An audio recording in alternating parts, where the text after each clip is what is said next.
apa namanya, menyembuhkan sendiri gitu ya, menyembuhkan sendiri atas apa yang menjadi kerusakan kita. Nah, salah satu hal penyebab dari diabetes atau prediabetes itu adalah sindrom metabolik. Itu adalah sebenarnya sindrom metabolik.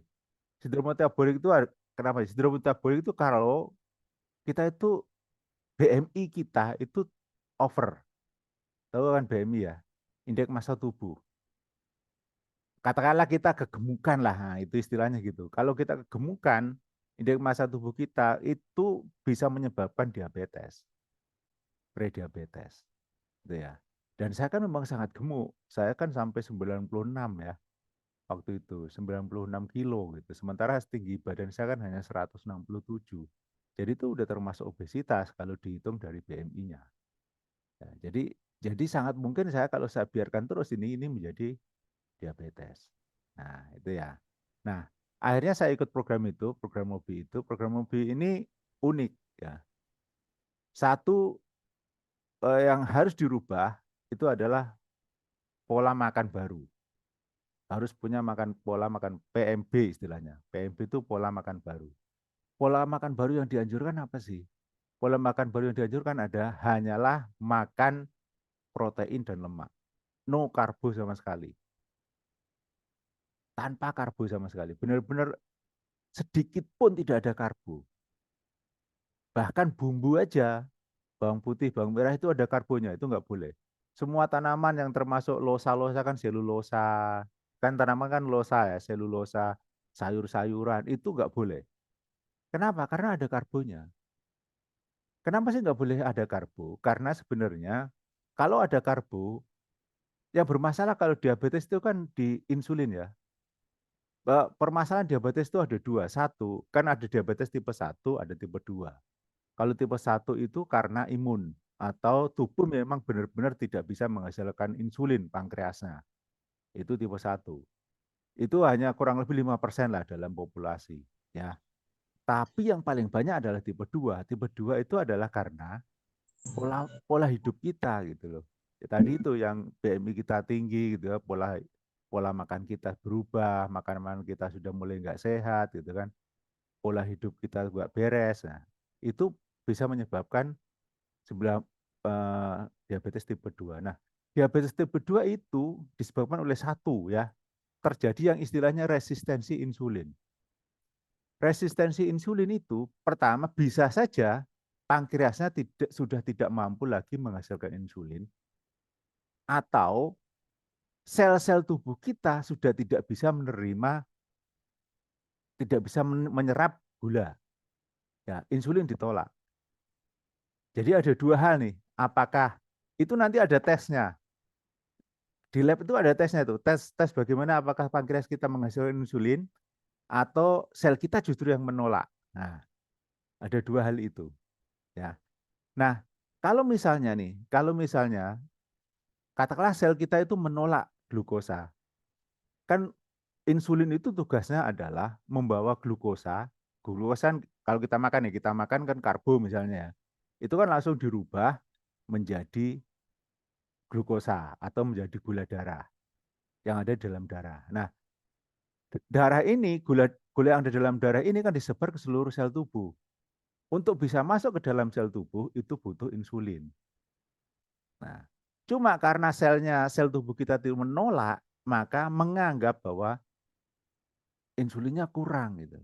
Maka pankreas yang penghasil insulin itu, terutama di Pulau Langerhans istilahnya ya, ada itu istilahnya itu justru menghasilkan lebih banyak lagi insulin karena oh ini kurang nih insulin saya, lebih banyak lagi ya.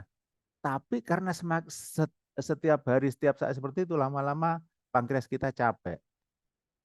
Lama-lama pankreas kita capek sehingga tidak bisa menghasilkan. Nah, sehingga apapun yang kita makan, gula darah nggak turun-turun. Karena itu dalam darah terus, nggak bisa diserap oleh tubuh kita. Nah, itu ya.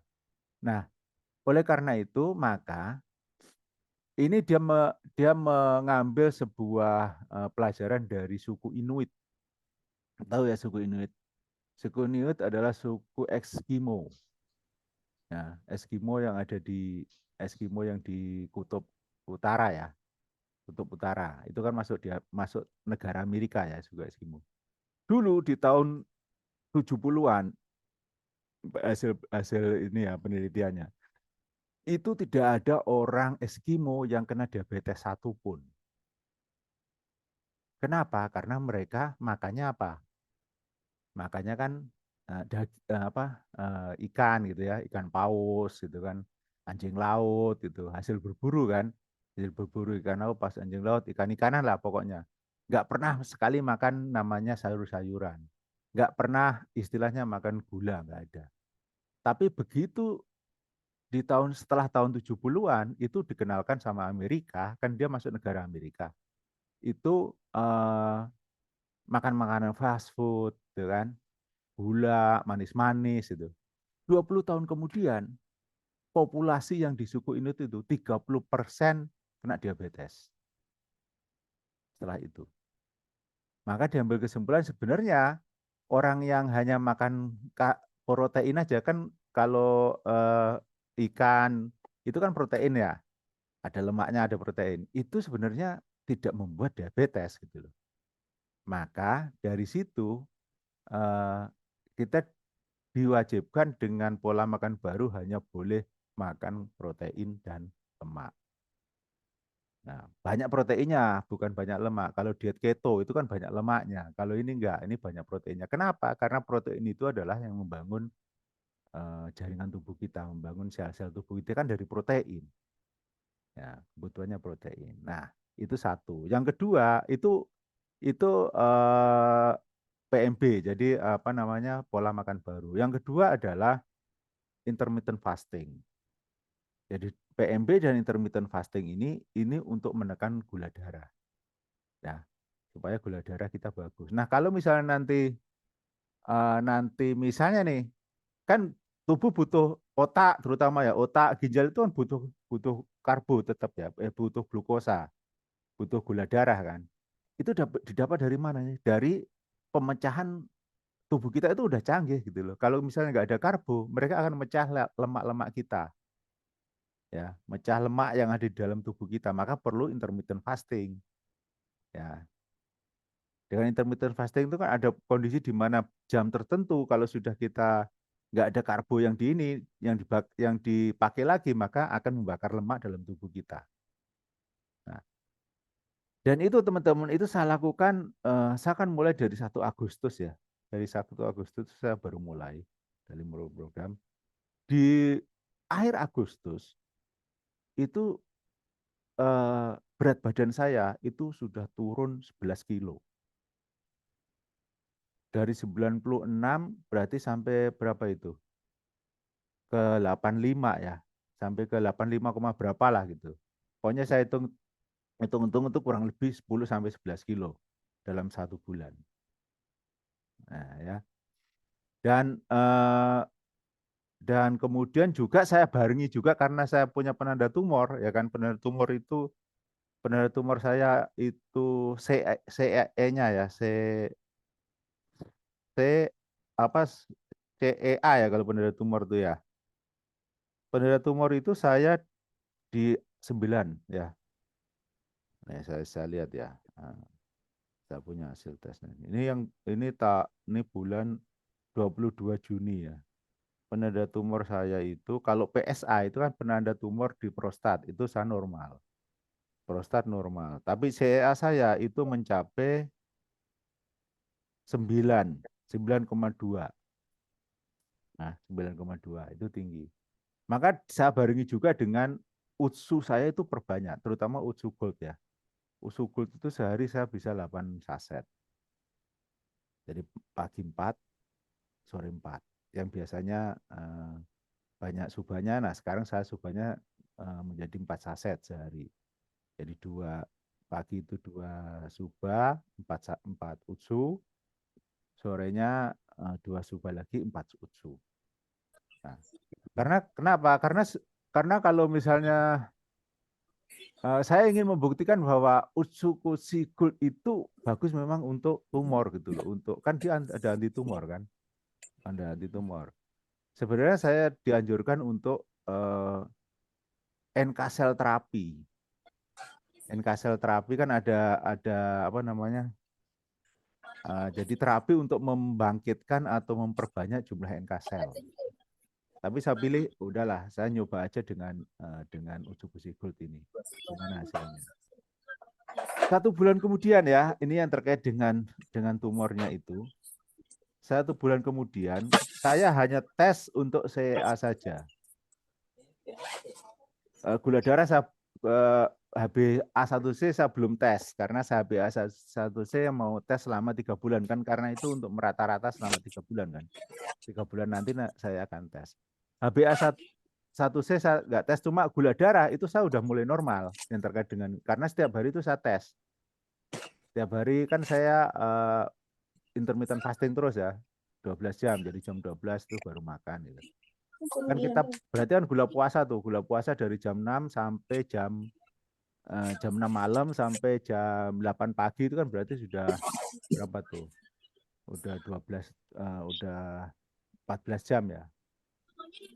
Iya iya benar ya. Jam 6 sampai 10 jam, 8 jam lah ya, sampai jam 8 itu 8 jam. Itu biasanya gula darah saya udah di 80.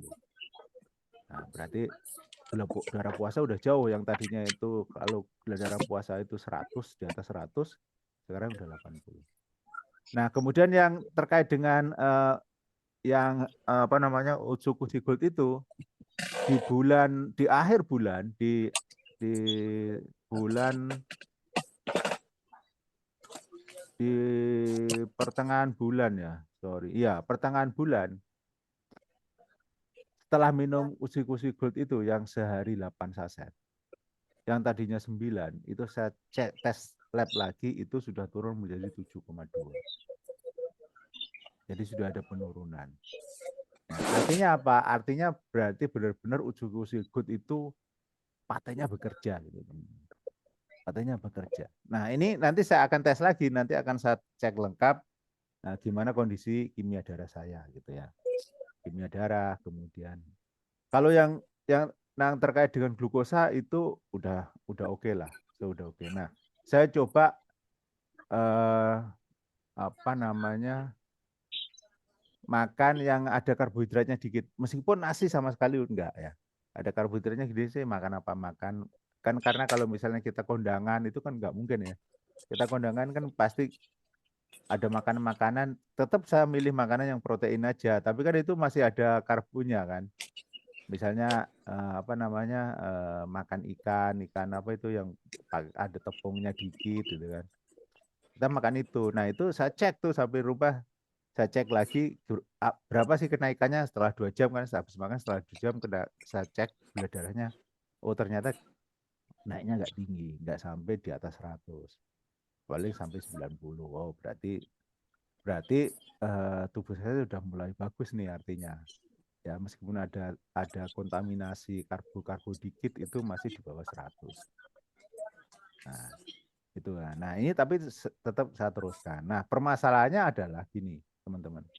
Kenapa sih eh, orang diabetes itu apa namanya tidak sembuh-sembuh? Karena gini loh, regenerasi sel itu syaratnya itu ini ya, ini berdasarkan yang saya dapatkan ya dari program itu. Regenerasi sel terjadi syaratnya ada 3. Satu, gula darahnya harus dalam posisi rendah. Itu satu ya, gula darah harus posisi rendah. Sementara orang diabetes gula darahnya kan tinggi, 150, 100, hampir 200 gitu kan. Itu tidak akan terjadi regenerasi sel. Satu itu. Yang kedua adalah pH darah itu harus 7,35. Harus 7,3. Biasanya orang diabetes pH-nya itu asam. Bisa 5, bisa 6 gitu ya. Nah, asam. Sehingga itu tidak akan bisa meregenerasi organ-organ dalam tubuh kita. Yang ketiga, harus tersedia yang namanya asam amino. Asam amino itu adalah protein. Nah, kenapa sih kita harus makan protein? Makan proteinnya apa sih ya? Telur, ayam gitu kan, daging gitu. Kalau buah itu hanya boleh alpukat. boleh itu hanya 1 alpukat. Kemudian jamur masih boleh. Kalau misalnya minum teh tanpa gula, teh saja, kopi juga tanpa gula, tanpa campur susu, gitu. Karena susu ada karbonya. Santan masih boleh, santan, tapi santan yang nggak ada karbonnya, karbonnya 0 itu adalah merek Sasa. Merek Sasa itu karbonnya 0 kalau santan. Nah, jadi saya makanya kayak gitu. Itu sangat membosankan, teman-teman. Gimana nggak bosan? Tiap hari makan telur, misalnya kan, entah itu digoreng, entah itu direbus, entah itu apa namanya, diorek-orek, atau kan lama-lama bosan ya. Makan ikan, ikan aja gitu. Itu blenger banget gitu kalau istilahnya. Perjuangannya berat banget di awal gitu. Kalau yang sekarang saya udah gak pengen makan ini, gak pengen makan itu gitu. Ya karena itu makanannya ya hanya itu gitu kan. Nah, itu memperbaiki sel tubuh kita. Jadi syaratnya 3 itu. Nah, PR saya itu adalah eh, di apa namanya terkait dengan pH. Nah, terkait dengan pH. Jadi tubuh kita itu menjaga banget supaya terjadi pH-nya itu kembali normal. Nah, caranya gimana sih? Caranya tubuh kita akan mengambil kalsium yang ada yang di dalam tulang. Jadi kalau kita biarkan itu tulang-tulang kita menjadi lemah, maka kita harus minum natrium bikarbonat. Salah satunya untuk menjaga pH kita itu normal ya 7 sampai 7,35 lah. Ya, kita normal. Nah, itu supaya terjadi regenerasi sel. Gitu ya. Nah, dengan cara seperti itu diharapkan banyak sekali sih testimoni yang ada sampai yang sembuh itu kan ada yang bulannya itu 400. Kan setiap hari ada yang kasih laporan ya di grup itu. Ada yang 600 itu. Itu lama-lama gula darahnya udah mulai normal gitu. Terus apa sembuh gitu ya, sembuh. Sembuh itu gimana sih? Ukuran sembuh itu gimana? Ukuran sembuh itu adalah kalau terjadi grafik V terbalik. Nah, V terbalik itu gini. Jadi kalau kita makan, ya kan misalnya kita puasa nih, kita belum sebelum makan kita ukur nih gula darah kita ukur, katakanlah 80 gitu ya. Paling bagus itu 70. Biasanya orang yang masih muda, usia 20 tahun itu yang bagus ya itu 70. Kayak anak saya itu, dia kan saya ukur tuh 70 dia. Pagi-pagi 70. Nah, kalau kita makan, kan 70 nih. Begitu kita makan, kan naik tuh gula darah kita. Naik kan misalnya tinggi sampai 130 misalnya ya. Nah, tapi harus sebentar sebentar kemudian itu harus turun menjadi 80 atau 70 lagi. Nah, itu yang namanya V terbalik. Jadi eh, naik kemudian turun lagi. Nah, kalau sudah seperti itu artinya kita sudah normal, kita sudah sembuh. Nah, itu terkait dengan. Tapi kalau misalnya belum, misalnya kita kita nih katakanlah kita ukur sebelum makan 70 atau 80. Setelah makan 130, 2 jam kemudian kita ukur lagi, gula darah kita ternyata hanya masih 110. Wah, itu berarti belum sembuh. Itu harus tetap program, tetap intermittent fasting. Nah, itu ya, teman-teman. Ini kenapa kenapa sih menjadi sangat karena apa? Karena diabetes itu adalah penyakit yang membunuh tanpa ini ya, tanpa ketahuan gitu loh. Sakit kita itu nggak tahu. Misalnya kayak Van kemarin cerita kan nggak terasa kan gula darah kita naik tinggi atau rendah itu kan nggak ada rasanya. Kalau nggak kita ukur, Van tahu-tahu sampai 200 katanya kemarin Iya, cerita. benar nih. Ya kan, Van? Iya, Padahal benar. kan nggak ada rasa apa-apa kan, Van? Nggak ada rasa. Nggak ada rasa apa-apa. Kalau misalnya kolesterol tinggi atau tekanan darah tinggi kan kerasa gitu ya, misalnya ngeliang-liang. Kalau gula darah kan nggak ada rasanya. Tahu-tahu kita organ-organ tubuh kita menjadi bermasalah tuh kalau kita biarkan terus.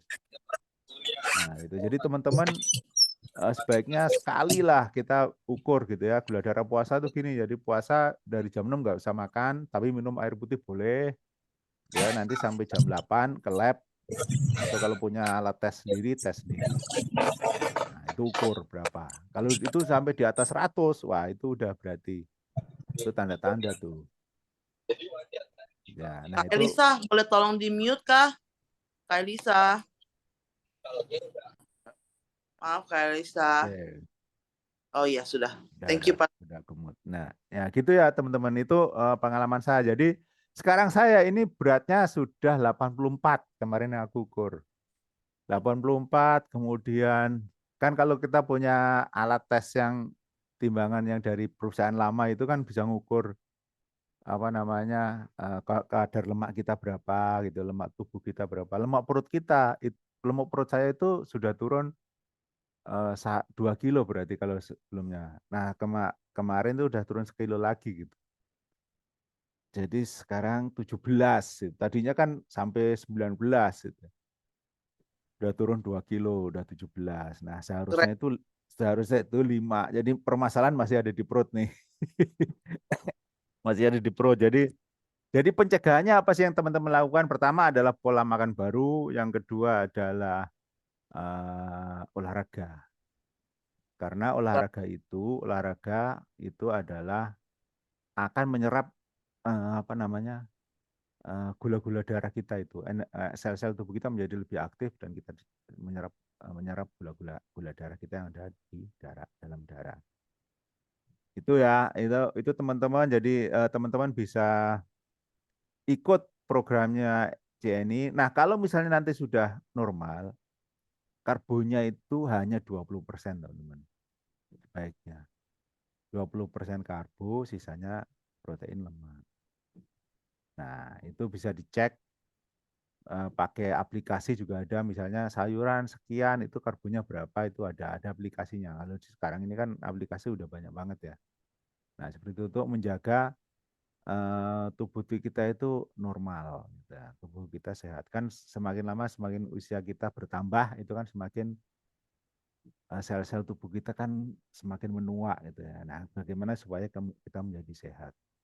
Nah, seperti itu teman-teman. Nah, saya akan terus berlanjut program saya ini sampai mungkin saya normal gitu ya, dalam kondisi pertama gula darah saya normal, kemudian Kolesterol normal. ya kolesterol normal, apa penanda tumor saya normal.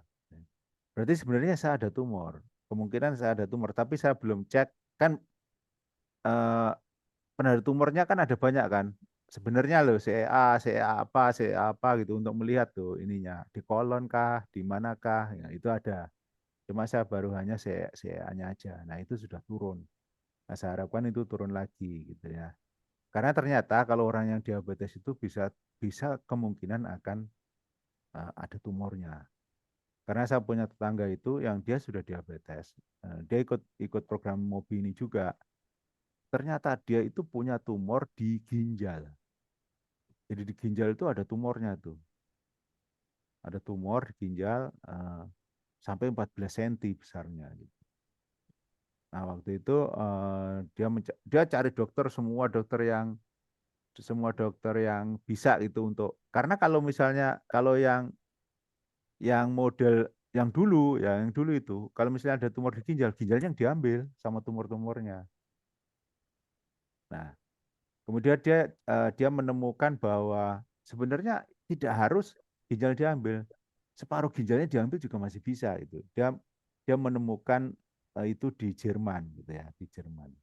Nah, kemudian dia datang ke RSCM, ketemu dokter dokter ahli itu ya. Nah, dokter itu bilang itu, oke, nanti saya belajar dulu ke Jerman gitu kan. Saya belajar dulu ke Jerman. Nah, tunggu saya, nanti saya akan operasi Bapak setelah saya belajar di Jerman. Nah, dokter itu belajar di Jerman lebih setahun. Dia kan menunggu nih. Nah, apa tetangga saya nih, begitu menunggu, tumornya udah membesar lagi gitu. Setelah setahun dia datang lagi ke dokter itu yang di RSCM. Dia bilang, wah bapak, bapak itu orang kedua, sudah ada orang pertama yang saya operasi gitu. Operasi yang hanya diambil eh, apa tumornya aja, separuh ginjalnya aja. Nah, nah, itu setelah itu dia dia ambil itu dan ternyata memang teman-teman, kalau kita punya berat badan tinggi dan punya Obesitas. diabetes, obesitas gitu ya.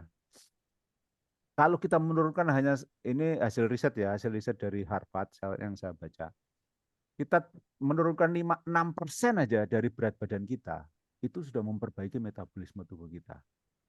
Jadi kalau katakanlah kita beratnya berapa? 60. Ya, beratnya kelebihan misalnya kayak saya kan berarti hampir 100 gitu ya.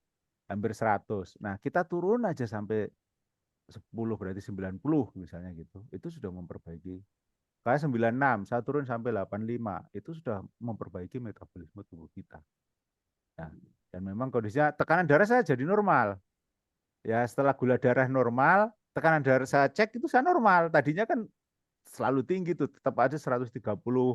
Nah, fungsi dari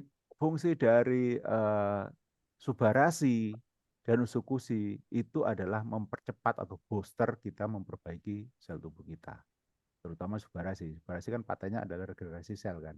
Dengan program ini kemudian saya tambahkan dengan subarasi itu mempercepat terjadinya regenerasi sel dalam tubuh kita. Ya, dengan usukusi gold itu ternyata sudah ada hasilnya bahwa itu penanda CA menjadi turun, berarti itu sudah mengecil. Kita harapkan nanti sudah hilang, sudah normal di bawah 5, itu normalnya adalah di bawah 5. Itu kurang lebih teman-teman ya, ini memberikan semangat kepada teman-teman untuk ikut programnya CNI yang 30 tantangan 30 hari ya. Kayak Iya, sekarang 30 ya. hari ya. Keren-keren Pak Ney. Thank Tangan-tangan you. 30 hari itu ikuti terus, kalau sebisa mungkin olahraga. Saya setiap hari sudah olahraga ya, minimal saya jalan Ya, kaki atau ya, sepeda gitu. Kemarin saya iya, sepedaan sampai jam berapa gitu. Nah, seperti itu. Karena apa? Tubuh kita ini aset kita lah. Tubuh kita ini adalah yang harus kita jaga. Ini kan titipan Tuhan. Ini kan bukan milik kita sendiri, bener nggak sih? Kita kan nggak pernah punya punya. Pernah nggak sih kita berpikir kita mengatur tubuh kita sendiri kan nggak? Coba iya. bayangin kalau misalnya pernah nggak kita memikirkan kok tiba-tiba gigi kita berhenti ya tumbuhnya gitu. Bayangin kalau misalnya gigi kita terus saja tumbuh gitu kan kayak cakil ya. Ya kan? Iya, Jadi jadi nggak punya, diabetes iya kita hanya dititipin sama Tuhan, tubuh kita ini kita harus jaga, kita rawat benar-benar. ya. Nah, karena kita nggak punya, kita nggak, ini bukan punya kita, ini kita hanya dikasih nih, saya titip ke kamu nih, kamu jaga benar atau enggak. Kalau nggak kamu jaga berarti kamu udah nggak ini sama saya kan gitu sebenarnya. Maka kalau misalnya kita biarkan aja ya lama-lama sama Tuhan dibiarkan saja itu sakitnya kan, Iya, lama-lama tambah sakit tambah sakit. Nah kita harus jaga diabetes. itu sih. Diabetes itu kan mother of disease ya, Pak Ney Iya ya. betul. Jadi ibaratnya kalau kita diabetes pasti komplikasi ke kemana-mana, itu ke ginjal terutama, dan yang Iya, lain-lain, jantung bisa, semuanya juga kena. Makanya kenapa dibilang kalau udah kena diabetes itu pasti komplikasi kemana-mana. iya. Nah itu Tuh. salah satunya itu. Itu sharing saya ya hari ini teman-teman karena sudah jam 8. Terima kasih, saya kembalikan ke Fen. Terima kasih Fen. Pak Ney, Kapan atas ya.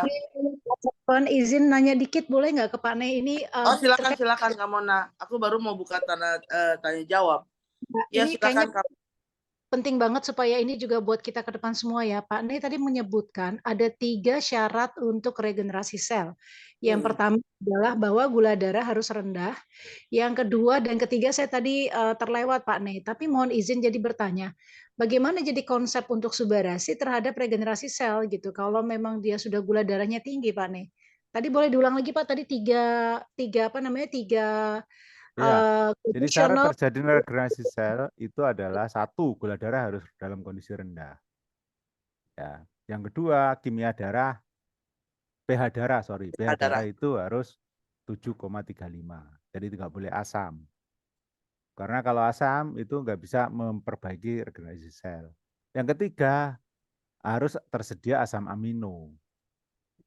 Nah, fungsi dari subarasi itu kan penyedia asam amino. Salah satunya itu kan dari salmon kan, protein kan. Asam amino kan protein. Nah, itu salah satu regenerasi selnya di situ. Jadi kalau misalnya nih gula darah sudah oke, pH darah oke, begitu kita tambahin subarasi kan jadi lebih cepat, booster gitu loh. Jadi kayak membooster. Meskipun kalau gula darah kita tinggi aja kan banyak yang sembuh kan dengan diabetes itu. Karena regenerasinya tetap berjalan, apalagi kalau misalnya kita kondisikan sel darah kita itu dalam kondisi yang sangat-sangat membantu regenerasi sel. Nah, itu kan menjadi sangat cepat. Itu loh teman-teman. Berarti satu lagi, jadi berarti Bapak bicara tadi tentang darah yang asam ya. Artinya kan kalau Ya, dalam kondisi banyak lemak dan sebagainya itu kita bisa artikan itu sebagai kayak tekanan darah tinggi gitu ya, Pak, ya? ya salah Tekanan satu tekanan darah darah tinggi itu kalau gula darahnya tinggi biasanya sehingga tekanan darahnya tinggi. Terbukti saya dengan gula darah saya mulai normal, itu tekanan darah saya turun. Biasanya 130 gitu ya, 130, 90. Ini pagi-pagi biasanya saya ukur 120, 80. Udah mulai. Pak, izin bertanya Pak Nai. Kalau Ya, misalnya tekanan gula darah itu kan kalau kan H2 apa itu loh saya lupa. Karena kakak saya juga kemarin sempat diabetes ya. eh, Jadi dia sebelum operasi katarak karena matanya itu ini Pak, kasusnya gulanya cukup tinggi ya. karena sering minum konsumsi minuman kemasan. Nah, itu Hmm.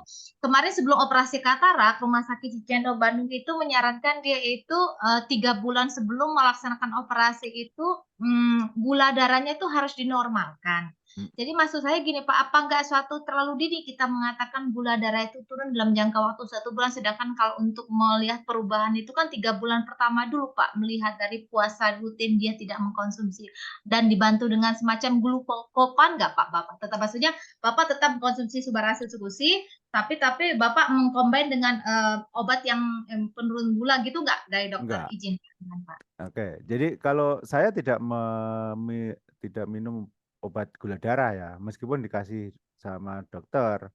Cuma kan waktu itu sudah habis, saya nggak ke dokter lagi nih, saya belum belum kontrol lagi ke dokter yang itu karena udahlah saya mau cobain ini dulu lah, saya mau cobain dengan program ini gitu. Nah, saya pas gula darah apa namanya obat gula darah saya udah habis, nah saya mulai program. Kan benar-benar tanpa ada obat satupun, obat tekanan darah tinggi enggak, pokoknya semua obat saya enggak minum, kecuali hanya saya minum natrium bikarbonat. Natrium bikarbonat itu kan garam sebenarnya. Untuk apa tujuannya? Untuk membasahkan, jadi supaya darah kita menjadi basah. Yang tadinya mungkin 6, 5, 6 kan menjadi 7,35. Nah, seberapa cepat kita menjadi normal itu tergantung dari tubuh kita. Kalau misalnya orang yang diabetes itu kan butuh waktu lebih lama. Kalau saya kan prediabetes masih masih belum sampai diabetes lah, tapi sudah nggak normal gitu kan. Nah itu mungkin lebih cepat apa namanya recover. Karena kalau masih dalam prediabetes yang saya baca di penelitiannya Harvard itu bisa kembali normal asal apa namanya merubah pola hidup, merubah pola makan, ya mulai mulai hidup menjadi lebih aktif, olahraga gitu ya. Nah, nggak stres-stres tuh. Karena apa sih? Karena kalau kita stres pun itu gula darah naik loh. Misalnya kita kurang tidur gitu ya, itu darah kita naik. Istilahnya GNG, gluconeogenesis, terjadinya gluconeogenesis. Nah, itu kayak gitu. Nah, jadi uh, uh, saya menjadi lebih cepat karena saya masih pre-diabetes, belum sampai diabetes. Banyak yang di grup-grup itu sampai yang 200 itu memang butuh waktu yang lebih lama, mungkin sampai 4 bulan, ada yang mungkin baru setahun baru bisa sembuh. Tapi tetap menggunakan pola yang sama. Pola PMB, kemudian intermittent fasting ya kan. Kemudian ada olah nafas. Olah nafas itu ternyata memang bisa menurunkan gula darah. Jadi ada olah nafas itu istilahnya gini, apa ya? Anaerob istilahnya hemoglobin kita itu dibikin kekurangan kan gini. Kalau misalnya kalau karbohidrat itu kan hasil dari fotosintesis, bener nggak? Fotosintesis itu kan dari CO2, ya kan? CO2 diambil dari udara oleh tanaman sama hidrogen menjadi karbohidrat. Oke. Kemudian sama tubuh diolah, dikeluarkan kan CO2 kita, bener nggak? CO2 kita kan dikeluarkan. Jadi kan dipecah lagi tuh. Yang tadinya dari CO2, sekarang CO2-nya kita dikeluarkan dalam bentuk nafas, oksigennya, hidrokarbonnya diambil untuk tanaman. Nah, olah nafas itu adalah sebenarnya kita bagaimana hidrogennya ada itu secara tidak ngambil dari luar gitu loh. Tidak ngambil dari makanan itu, tapi bagaimana dari dari jadi dari menekan menekan terjadinya pengeluar apa namanya ya istilahnya itulah apa ya anaerob istilahnya gitu. Jadi tidak membutuhkan udara untuk ini. Dan itu memang bisa turun. Jadi kita tes sebelum ada tekniknya sih olah nafasnya kayak gimana itu ada tekniknya. Jadi sebelum sebelum olah nafas kita cek gula darah ya kan. Terus kita olah nafas, rileks olah nafas, itu kita cek lagi. Setelah olah nafas itu turun memang. Iya. Itu Iya, bisa itu saya ternyata. pernah dengar yang olah napas itu si Heeh. Wenat, dia kurus banget sekarang. Dia bilang dia olah napas, terapi olah napas itu. Kita kan bingung Iya. apa nih olah napas. Dia bilang ada tekniknya itu yang bisa turunin berat badan dan juga mungkin ya diabetes juga bisa Iya, turunin ya. Ya, karena itu gitu. Nah, kita tidak akan kekurangan selama kita masih lemak kita kan masih banyak itu. Jadi nggak betul. khawatir lah lemak kita Betul. menjadi. Jadi ibaratnya kalau kita nggak makan seharian pun juga kita nggak bakalan Kan ada apa-apa intermittent. ya. Kalau orang yang kena CA kan malah justru ada intermittent yang sampai 72 jam. Pernah dengar nggak? Iya, betul. Itu 72 jam berarti berapa hari nggak makan tuh? Iya, 3 hari. 3 hari nggak makan ya? Heeh. Wah, 3 hari nggak makan, hanya minum aja. Itu nggak ada masalah karena apa? Sebenarnya autopagi. Autopagi itu kan sel makan sel yang nggak sehat. Tumor itu kan sel nggak sehat sebenarnya. Sel yang sel yang berbeda fungsi gitu kan. Nggak sehat kan itu. dan Itu makanan tumor dan kanker itu kan yang manis-manis ya, Pak Nih, ya kalau iya. nggak salah. Nah, autopagi terjadi kalau intermittent fasting kita lama. Maka orang kanker biasanya bisa sampai 72 jam karena biar terjadi autopagi. Nah, dengan adanya autopagi, itu kan diambil tuh sel-sel yang udah rusak-rusak itu dimakan sendiri sama sel yang sehat gitu. Nah, itu sehingga dia akan mempercepat regenerasi sel seperti itu. Jadi kalau misalnya yang kakaknya ya, Kak Gloria, itu saya sarankan ikut itu deh program Mobi ini. Program ini bagus, program Mobi ini. Nah, memang PR-nya adalah minumnya harus banyak. Karena minumnya biasanya kan jadi malas minum ya. Nah, itu minimal 3 liter lah sehari. Soalnya itu nanti Izin untuk Pak Nay, saya itu kan memperbaiki ya. lagi perbaikin pola makan suami saya, kan karena selama ini ya mungkin hampir saya menuju kayak prediabetes ya gitu.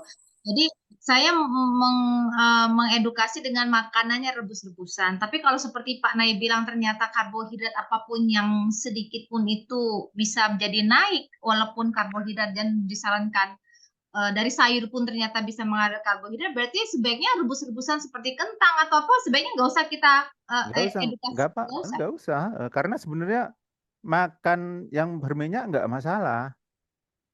Oh siap. Nggak berminyak nggak masalah. Gini loh, misalnya kita mengadakan sebuah penelitian ya, kita nyoba sendiri deh.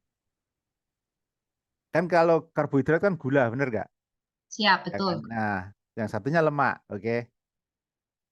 Nih kita bikin ada satu gula, satu lemak. Sama-sama kita panasin bareng nih. Oke, apa yang terjadi setelah kita panaskan? Gula meleleh Lemaknya nggak? gulanya yang gosong, lemaknya Meleleh, meleleh meleleh. kan? Siap. Siap. Mencair gitu kan ya. Lemak mencair nggak? Ya, lemak Oke, mencair. oke. Setelah itu kita matiin kompornya nih. Apa yang terjadi setelah mati? Apa yang terjadi dengan gula yang tadinya Gulanya meleleh? menggosong, gosong. Gulanya Gulanya, menggumpal, bener nggak? ya, betul. Lemaknya menggumpal nggak? Tidak, dia Enggak. hanya meleleh. Tetap kan meleleh. Sekarang kita campur nih, lemak yang tadi meleleh itu kita kasih gula. Apa yang terjadi? Lemaknya menggumpal. Oh, siap. Jadi kalau misalnya dalam tubuh kita gitu ya, misalnya 2 nih, kan kalau misalnya kita makan lemak, juga makan karbo gitu kan, jadinya menggumpal semua gitu loh. Tapi kalau kita nggak ada karbonya, hanya makan lemak katakanlah, itu nggak ada masalah karena itu tetap mencair gitu. Nah, makanya kan kenapa kalau mungkin pernah sepintas entah lihat TikTok, entah lihat Instagram ya, ada dokter yang mengatakan kolesterol saya tinggi gitu, asam urat saya tinggi, nggak ada masalah, asal nggak ada karbo di situ. Dia bilang gitu kan. Pernah nggak sih denger itu? Jadi sebenarnya nggak ada masalah kolesterol misalnya kita tinggi, tapi kalau misalnya nggak ada karbo satupun, ya nggak ada masalah. Kolesterol itu kan lemak. Lemak dibutuhkan oleh tubuh, sama kan sama protein. Jadi kalau misalnya mau, ya memang tapi itu berat, Kak Gloria. Itu membosankan banget, beneran. Apalagi kalau misalnya dalam 2 minggu pertama, itu benar-benar kayak kita kayak saku karbohidrat. Iya, Saku benar-benar karbohidrat, berat bener gitu. gitu. Ibaratnya kan kalau yang suka mie itu kan Heeh. benar-benar harus nggak boleh makan mie Iya, sama sekali bener-bener. ya Pak. Saya kan suka banget kerupuk. Itu kan saya suka Nah, suka iya, banget berat. kerupuk. Udah Kerupuk, nggak makan kerupuk. mie, nasi mungkin kita masih bisa ya. Tapi yang kayak kerupuk kayak gitu, yang cemilan-cemilan itu yang Wah, udah. Berarti bener-bener saya nggak makan cemilan satupun. Padahal saya, cuma kalau kerupuk kerupuk kulit masih boleh. Oh, Karena malah kerupuk kulit masih boleh ya, Pak? boleh kan protein kan dia. protein dia Ya, tapi dari kalau kerupuk kulit. itu kan karbo kan. Dan Ya, semua makanan jajanan kan karbo semua. Coba bayangin apa yang nggak ada karbo. Bakso aja kan nggak ada karbonya. yang Somai, tepung-tepungan itu karbo, yang ada apalah. tepung itu. Semua karbo semua. Padahal kebutuhan karbo kita tuh nggak banyak sebenarnya. Hanya 20% seharusnya sih. Nah, kalau misalnya mau programnya ya, kalau nggak se ekstrim saya gitu ya, nggak ekstrim saya yang harus hanya makan protein dan lemak itu ya, minimal ya nasi enggak, berarti sayur, kalau mau ya itu kan sayur kan ada karbonya, cuma kan sedikit jadinya kan. Sayur, buah, lauk, nasi itu paling sedikit. Sabulana, nah Tapi istilahnya mungkin ini yang suka ngemil-ngemil roti itu bisa jangan, dikurangin. Bener-bener nggak boleh itu, karena saya pun juga udah nggak makan roti, Pak nih. iya karena gini, kan kita ngetes sendiri ya, tubuh kita kan punya ini sendiri. Misalnya saya makan apa gitu, kemudian saya tes tuh gula darah saya naiknya seberapa dengan makanan ini. Gitu. Karena Karbo kan saya paling punya alat tesnya. Saya punya alat tesnya itu. Jadi saya ukur, wah, kalau saya makan ini gula darah, nah, oh berarti ini nggak bagus. Jadi memang benar-benar kalau mau seperti itu, kalau memang sudah, tapi tes dulu prediabetesnya ada nggak? Karena ini sebenarnya mindset ya. Ini sebenarnya program mindset kita harus dibenerin dulu. betul mindset. Kalau kalau nggak dibenerin kita akan nyari-nyari, tetap aja nyari-nyari makanan, nyolong-nyolong. Kita jagain di rumah kan. Saya terkenal kan, Anies itu kan terkenal polisi kesehatan saya gitu kan. Sekarang dia bingung dia apa yang di saya udah berubah. Tapi memang harus dari kita dulu sendiri, kita menjalankan program ini ya Pak nih ya. Iya. Kalau kita masih nyolong-nyolong makan malam atau apa ya percuma juga. Percuma juga. Kalau sekali cheating itu udah selesai deh. Jangan sekali-sekali cheating.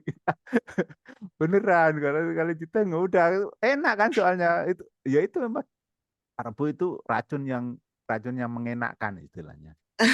Racun yang paling enak. Iya, racun yang mengenakkan, Apalagi nggak yang paling sadar gitu. yang doyan-doyan bakmi, roti, waduh Iya, itu. kan Saya mie. termasuk suka bakmi, saya termasuk doyan mie Pak nih.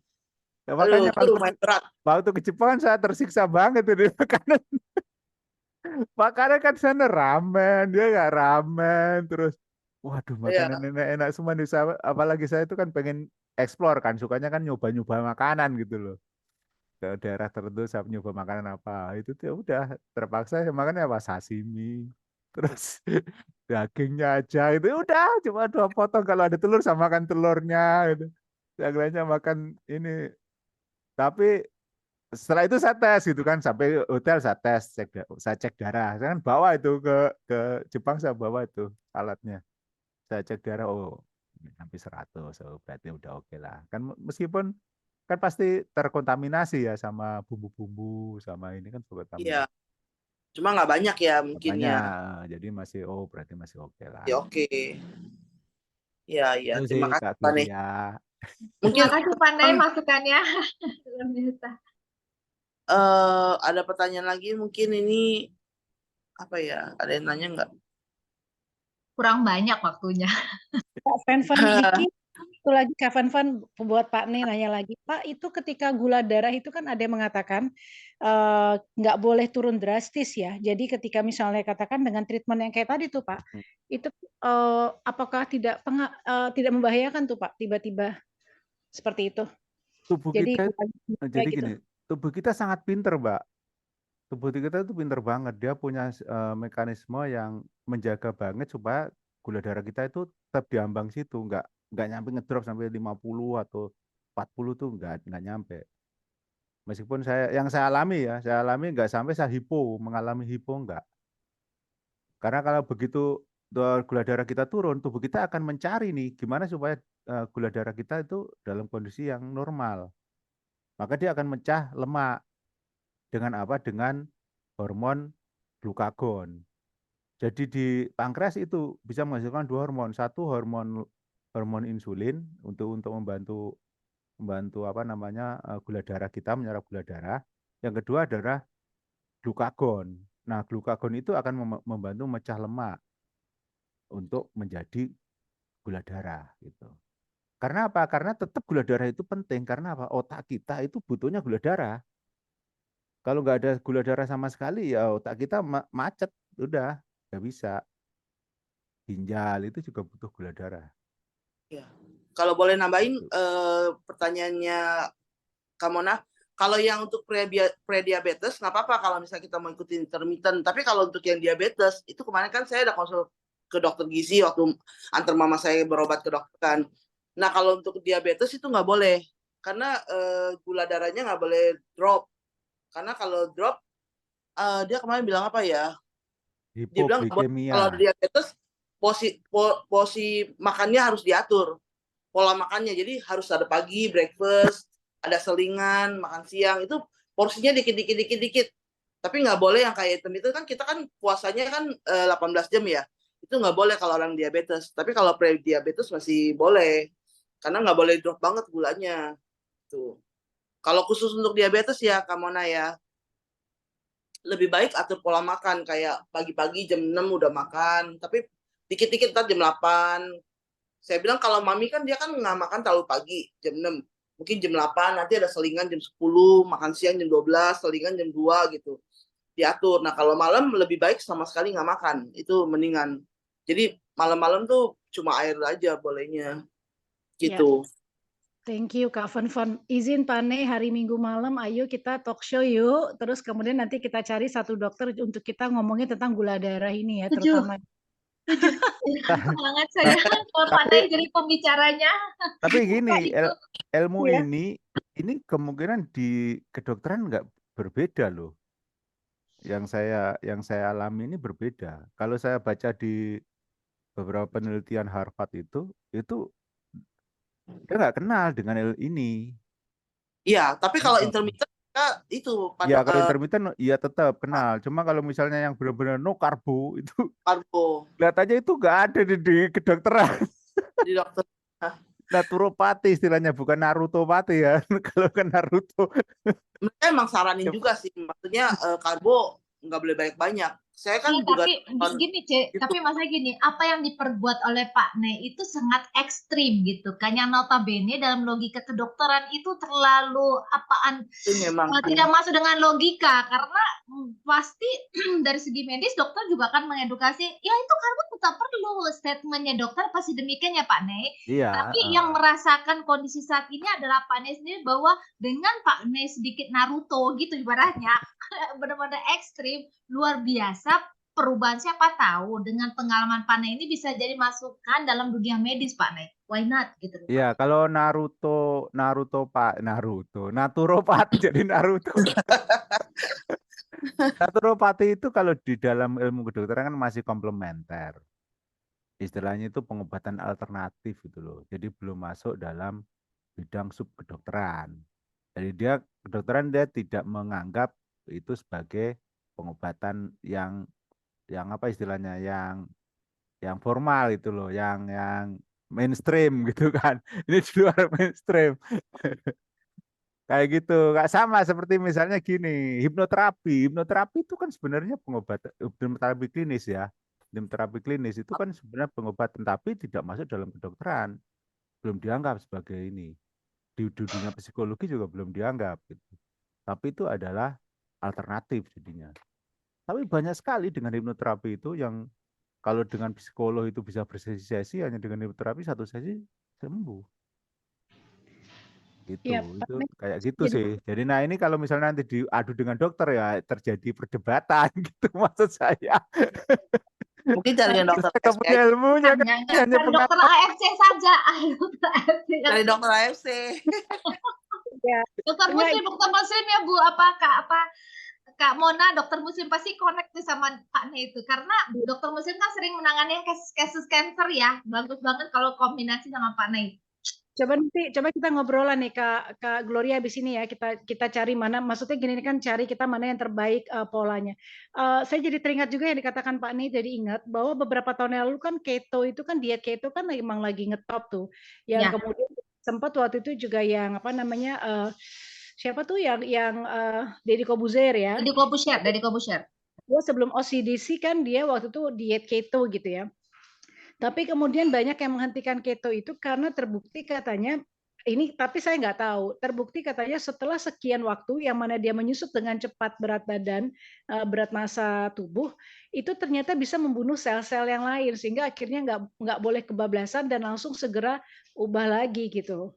Nah ya Kalau ini kata kan. Ci Eni bilang keto nggak boleh lama-lama katanya. Nah, ini kan kalau tadi yang saya pahami ya, Pak, ini kan protein dan lemak itu juga keto kan, yang nggak boleh sama sekali juga karbo gitu ya. Terus apa namanya Ini ya lebih dari boleh. keto, Mbak. Kalau ini kan proteinnya yang lebih tinggi. Kalau saya tuh gak suka lemak, jadi Kalau saya nggak makan lemak ya. lemak. Saya nggak makan lemak sama Iya. sekali. Jadi kalau misalnya beli sate Protein. ayam ya sate ayam tanpa bumbu ya dimasak. Toh itu yang sate dagingnya doang. Sate yang oh taichan. Gitu. Sate Dan taichan Pak sate Ne. sapi ya yang tanpa lemak, yang gitu-gitu. Gitu sih. Jeroan gitu aku nggak makan, nggak suka aku soalnya yang gitu-gitu. Yang Sukanya kerupuk. lemak itu nggak suka. Ya, oke, nanti kita ngobrolan lagi deh, cari mana yang kita explore lagi ya kakak-kakak ya untuk ke depan biar buat jadi manfaat buat kita semua. Thank you Pak Ne, thank you Kak Fun. Thank you Kak Mona. Udah wah nggak berasa ya udah Ya, jam berapa? Udah 8:30. Iya 8:30. Oke, Pak Ne mau closing? Ayo siapa? Mbak Mona deh, Mbak Mona aja deh. Mbak Mona closing. Oke, Mbak Mona. Jadi masih belum. Oke, bismillahirrahmanirrahim. Assalamualaikum warahmatullahi wabarakatuh. Selamat pagi teman-teman semua. Selamat pagi. Untuk closing statement hari ini, saya doakan untuk seluruh teman-teman yang hadir di sini maupun yang tidak hadir saat ini. Semoga Tuhan Yang Maha Esa selalu melindungi kita, memberikan kita kebaikan, memberikan kita keberkahan, di mana semua manfaat sebenarnya sudah ada di sekeliling kita. Semoga Tuhan juga memberikan kepada kita orang-orang yang akan siap kita bantu, baik secara kesehatan, baik secara finansial, dan tentunya dimulai dengan diri kita. Kita harus mulai concern untuk kesehatan untuk diri kita juga concern untuk kesehatan finansial kita. Semoga apa yang tadi sudah disampaikan oleh Pak Ne, juga oleh teman-teman yang lain ya, itu membuat kita semakin bersemangat, membuat kita semakin tahu tujuan hidup kita seperti apa, dan kemudian juga ini memudahkan kita sehingga energi dalam diri kita akan semakin menggelora, sehingga ketika nanti didatangkan oleh Tuhan dari timur, utara, selatan, barat, dan sebagainya, orang-orang yang memang siap untuk kita bantu, maka kita sudah ready untuk help. Demikian, terima kasih. Assalamualaikum warahmatullahi wabarakatuh. Terima kasih Kak Mona closing statement-nya. Terima kasih teman-teman udah mengikuti GFVP hari ini. Nggak berasa udah 8.30 kita sudah itu ya GFVP hari ini. Ya, terima kasih. Terima kasih Sister Don. Terima kasih Kak Mona. Terima kasih. Terima kasih semuanya. Kita bahas lagi untuk Terima kasih semuanya. Ini. ini semuanya.